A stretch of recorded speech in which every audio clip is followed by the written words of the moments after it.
స్పందించాల్సిన అవసరం ఉందా సార్ మీ లేదు, ఒపీనియన్‌లో? నా ఉద్దేశం లేదమ్మా. ఓకే. ఎందుకు లేదంటే ఇది రాజకీయం. హ్మ్. రాజకీయ పోరాటాలు జరుగుతుంది ఇక్కడ. హ్మ్. ఈ రాజకీయ గొడవలో సినిమాలకి ఏ సంబంధం? సినిమాలు మాట్లాడటానికి వెళ్ళలేదు. ఓకే. మిత్రుడిగా మిత్రుడిగా మాట్లాడితే ఎవరైనా మాట్లాడచ్చు కానీ ఇది రాజకీయం. ఈ రాజకీయ పోరాటంలో మా సినిమాలు ఎందుకంటే సినిమాలు అందరూ ఉన్నారు. సినిమాలు అందరు రాజకీయ పార్టీలు ఉన్నాయి, అన్ని మతాలు ఉన్నాయి, అన్ని కులాలు ఉన్నాయి. హ్మ్. ఇక్కడ ఇప్పుడు ఎవరన్నా సింపతిగా మాట్లాడారనుకో ఏమంటారు? వైఎస్ఆర్సీపీ అంటారు. మాట్లాడలేదనుకో ఎవరు మాట్లాడారు? తెలుగుదేశం కూటమి. సో ఈ తెలుగుదేశం కూటమి కాదు, వైఎస్ఆర్సీపీ కాదు ఇక్కడ. అది అతను రాజకీయంగా మాట్లాడాడు. అతను ఒట్టి సినిమా వాడుగా జరుగుంటే ఇప్పుడు మాట్లాడాం. ఒట్టి సినిమా వాడికి సమంత విషయంలో జరిగినప్పుడు మాట్లాడలేదా? నాగార్జున విషయంలో మాట్లాడలేదా? మాట్లాడతాం. అది ఒట్టి సినిమా వాడుగా ఉండి అన్యాయం జరిగింది. ఇక్కడ సినిమా వాడు కాదు, ఈ రాజకీయ పదవి కూడా అనుభవించాడు. ఆ పార్టీలో పదవిలో కూర్చున్నాడు, పదవి అనుభవించాడు కనుక అది రాజకీయం. వాళ్ళిద్దరి మధ్య జరిగింది రాజకీయ. దీనికి ఆయన చూసుకోవాలి. దాన్ని ఎవరు సినిమా వాడు స్పందించాలి కోరటం కూడా తప్పు. ఓకే సార్, మీరైతే ఖండించారు పోసాని గారి అరెస్ట్‌ని. నేను ఖండించలా. నేను ఖండించడం నేనేం చెప్పానంటే పోసాని తప్పు చేశాడు అనే దాంట్లో మీ చట్ట ప్రకారం కులాన్ని గురించి మాట్లాడాడు తప్పే, ఇంట్లో ఆడవాళ్ళ గురించి మాట్లాడాడు అన్నారు తప్పే. నేనంటే ఇలా కులాల గురించి మాట్లాడే వాళ్ళని, ఇంట్లో ఆడవాళ్ళలాగా మాట్లాడిన వాళ్ళని మీరు అరెస్ట్ చేయాలన్నప్పుడు పోసాని మాట్లాడి తప్పే అని అరెస్ట్ తప్పే అనుకుందాం, తప్పే అని అరెస్ట్ చేసాడు. ఇలా మాట్లాడిన వాళ్ళని అందరినీ అరెస్ట్ చేయండి. ఓకే. భోషడికి అని పబ్లిక్ టీవీ ఛానల్లో మాట్లాడేది తప్పు కాదా? డైమండ్ రాణి రోజా అని ఒక ఆడపిల్లని పబ్లిక్ మీటింగ్లో డైమండ్ రాణి రోజా కూడా మాట్లాడుతుందా అన్న పవన్ కళ్యాణ్ తప్పు కదా? ఇంటికి వెళ్ళి పోసాని ఇంటికి మీదకి వెళ్ళి జన సైనికులు ఎవరు రెచ్చగొడితే లేదు అందరికీ తెలుసు. వెళ్ళి నీ పిల్లలు నీకే పుట్టారా, నీ పిల్లం 10 మందికి అని ఇలాగ పిచ్చిగా వాగిన అరెస్ట్ చేయండి. విజయం భారతమ్మకిను భారతికిను జగన్ వైఫ్ భరతరెడ్డికిను అవినాష్ రెడ్డికి సంబంధం పెట్టి అక్రమ సంబంధాలు, వాళ్ళకి అక్రమ పరిచయ సంబంధాలు ఉన్నాయని వాగిన వాళ్ళని అరెస్ట్ చేయండి. విజయం అనే అమ్మమ్మ అంటారండి, మీ నాన్నకి మీ ఆవిడకి సంబంధం అని అసహ్యంగా మాట్లాడిన అనితని అరెస్ట్ చేయండి. ఇలా చెప్పుకుంటే చేతభర్తలు వాళ్ళు మాట్లాడారు, మీరు మాట్లాడారు. వాళ్ళు ఒక్కళ్ళే మాట్లాడితే మీకు ఫుల్ రైట్.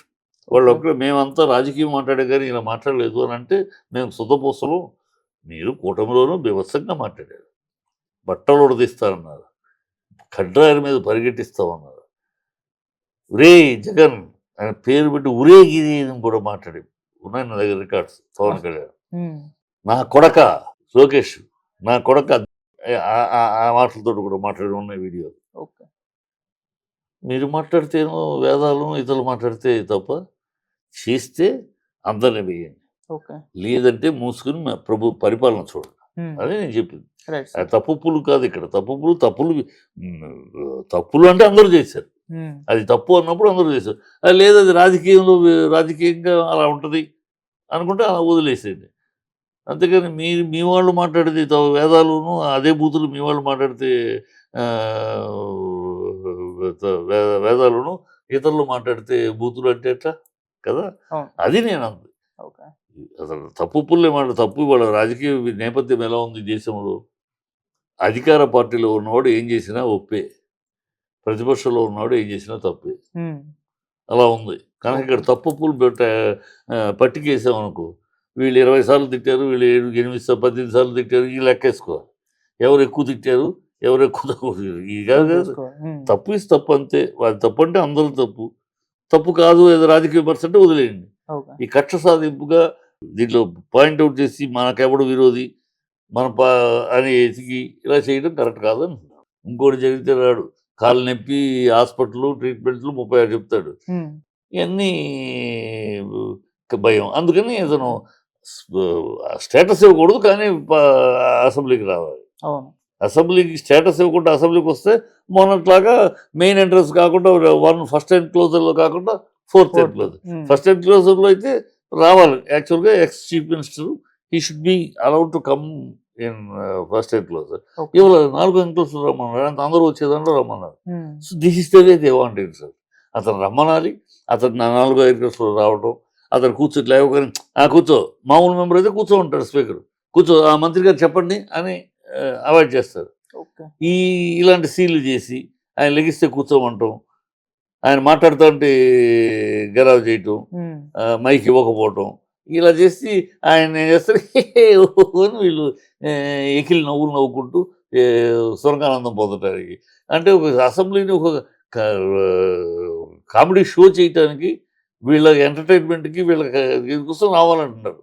నిజంగా చిత్తశుద్ధిగా ప్రజాస్వామ్యం ప్రకారం శాసనసభ నడపాలి, దీంట్లో అపోజిషన్ ఉండాలి, అపోజిషన్ ఉంటేనే వాళ్ళు అడిగేదానికి మన ప్రజలకి క్లారిటీ ఉంటుంది అనే చిత్తశుద్ధి ఉంటే ఇస్తారు. వాళ్ళకి అది ప్రజల కోసం అసెంబ్లీ, ఇక్కడ వాళ్ళ ఆనందం, హ్మ్. వాళ్ళ జీవితంలో ఆర్ఆర్ అన్నాడు, ఆయన జీవితంలో ఏమీ కోరిక లేదు, అసెంబ్లీ గెలిచాడు, తన కాన్స్టిట్యూన్సీ గురించి ఏమీ లేదు ఆయన. ఓకే.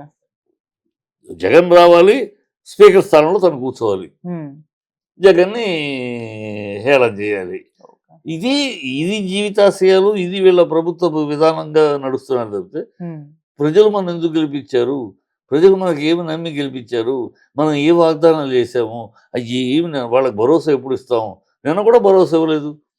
ఎక్కడుంది 300 కోట్లు అన్నారు, ఎక్కడ దాంట్లో ఎక్కడ సూపర్ సిక్స్కి ఎక్కడ ఇది లేదు, హ్మ్. ఎక్కడ పెట్టలేదు. మళ్ళీ తర్వాత ఆయన ఇప్పటికి భయమేస్తుంది అని అంటాడు. 9 నెలలు అయినాక నువ్వేమో సంపద సృష్టించగల సమర్థుడిని, సంపద అంటే మాకు తెలుసు ఎలా సృష్టించాలో అని తెలిసి సమర్థుడిని, అది ఇది మాట్లాడి ఇప్పుడు ఎన్నికలు అయిపోయినా గెలిచిన తర్వాత భయమేస్తుంది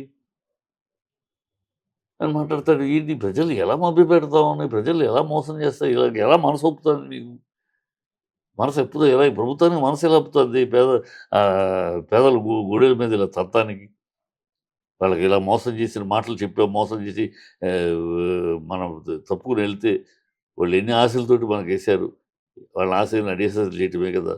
అవును. ఈ ఈ కనీసం గుండె తడి లేదు ఈ ప్రభుత్వానికి. ఓకే. దీంట్లో ఇలా అంటే ఇలాంటి ప్రభుత్వం ఇలాంటి చేయకి ఏం చేస్తుంది, ఓకే సార్. వాళ్ళు దీని మీదే ఉన్నారు. హ్మ్. ప్రజాపాలన, ప్రజలకి రాష్ట్రాభివృద్ధి, హ్మ్. ఆయన చంద్రబాబు నిన్నటిదాకా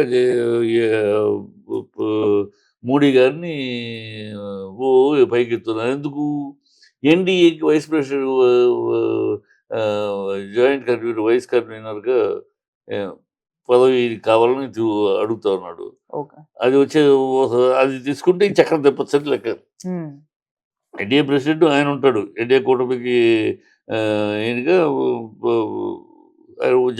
వైస్ ప్రెసిడెంట్గా ఈయన ఉండాలండి ఎన్డీఏకి. హ్మ్. ఉంటే మొత్తం అన్ని రాష్ట్రాలతోటి బీజేపీ అందరూ ఈయన ఒక కింగ్ పిన్గా తయారవ్వాలి, చక్రం అలా చేయాలి ప్లాను. అది మోడీ దగ్గర సాగదు. ఓకే. మోడీ దగ్గర సాగించుకుందామని మోడీ దేవుడు మొన్నటిదాకా మోడీ ఒక టెర్రరిస్ట్ అన్నాడు, మోడీ పెళ్ళాలను చూడలేనాడు, దేశాన్ని ఏం చూస్తాడన్నాడు, మోడీ కన్నా మా ఊళ్ళో ఉండే కార్యకర్త బెటర్ అన్నాడు, చాలా హీనంగా మాట్లాడాడు, అసలు ఈ దేశంలో ఉండడానికి పనికిరానివాడు అన్నాడు, అన్నీ మాట్లాడి ఇప్పుడు దేవుడు ఇంద్రుడు చంద్రుడు అంటున్నాడు, ఎందుకంటే ఆ పోస్ట్ కోసం. అది ఓకే. లేదు, అది లేదని తీర్చేశారు. ఇప్పుడు ఎప్పుడు రివర్స్ అవుతాడో చూస్తాడు అతను అంతే. ఈ పవన్ కళ్యాణ్ ఏమో చంద్రబాబు తనని ఎలాగో సీఎం కానివ్వడు, సో నేను ఏ రూట్లో వెళ్తే సీఎం అయ్యే అవకాశం ఉంటుంది, అందుకని అతను నిన్నటిదాకా క్రిస్టియన్ని, నా పెళ్ళా క్రిస్టియను, నా పిల్లలు క్రిస్టియను, నేను బ్యాప్టిజం తీసుకున్నాను, హిందూ పెద్దలే మీ దేశంలో మత కల్లోలకి కారణం, ఇలా అని హిందూ దీంట్లో మా నాన్న సిగరెట్ అట్టించుకుంటాడు దీపారాధనలో, ఇలా హిందువుల్ని కిందపరిచని మాట్లాడాడు. హ్మ్. ఇవాళ సడన్గా సనాతనం అంటున్నాడు. ఎక్కడి నుంచి వచ్చింది సనాతనం, ఇన్నాళ్ళు లేని సనాతనం నీకు ఎక్కడి నుంచి వచ్చింది, ఎందుకు వచ్చింది? సనాతనం ఉంటే అసలు నువ్వు సనాతనివి అయితే క్రిస్టియన్ని పెళ్లి చేసుకోవు కదయ్యా. హ్మ్. సనాతని అంటే 3 పెళ్ళిళ్ళు చేసుకోవడానికి లేదు. ఓకే. కష్టమో నష్టమో ఒకసారి తాళి కట్టిన తర్వాత హ్మ్. కష్టమైనా కలిసి జీవించాల్సిందే భార్య అయినా భర్త అయినా.